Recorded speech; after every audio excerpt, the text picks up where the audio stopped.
All right, Coach, a wild one tonight in Cincinnati. You get your result in the first overtime period. Your thoughts on that and your resilient group here in the second half and into overtime? Yeah, if I made the comment the last game that I thought it was the best performance in my 14 years, this was pretty close to being the exact polar opposite. We didn't play well in the first half, and we had to make some changes in the first half that were probably a little bit out of the ordinary as well. But the turnaround, the change of tempo, the second half was at another level of expectation for this team. We went forward with numbers. We defended better as a pack.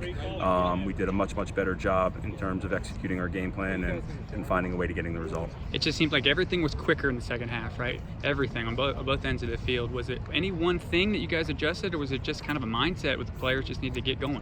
Yeah, some was mindset, some was a little bit tactical in terms of what we looked at after the first half, and I think we also stopped turning the ball over quite as much. I think we played a little bit too slow in the first half, and it was easy to trap us and disrupt with some of what we did.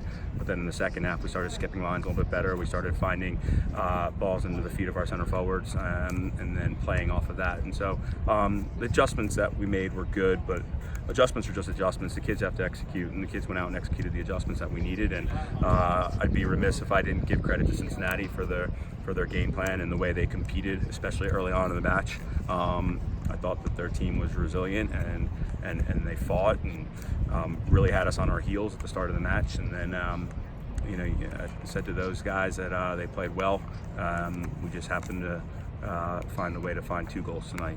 And I think that congratulations to our guys. We played well enough to get the result. We expect better, but we'll take the win and we'll go home.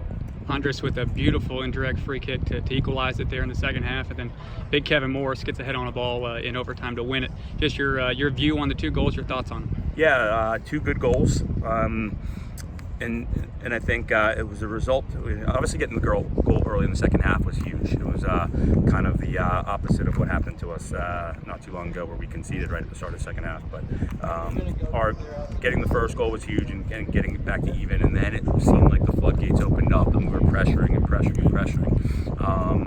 And then, yeah, big Kevin Morris. He's been chomping at the bit to get his head on one in the penalty area there, and he's been close a couple times already this year, and just leaped over the goalkeeper and won a fantastic header. And it's nice to see him finally get the goal, and hopefully it opens up some more on dead balls for him as well. And Coach, we can't leave here without talking about your goalkeeper, Stephen Tekeski, with a number of big saves, many of them in the second half. He kept you in it for a little bit there. Yeah, in the first half in particular, I think he had 2 in the first half that he had to handle. And I thought today he actually had to do a lot of work with the ball. He was very active in our attack today, probably the most active he's been all season in terms of having the ball and having to distribute. But a couple of good saves in the first half, 1 or 2 in the second half, and sometimes you need your goalkeeper to make some saves to keep you in a game long enough for your team to finally figure it out. And luckily for us, we have one of the best in the conference and one of the best in the country, and he gave us enough time to figure it out tonight.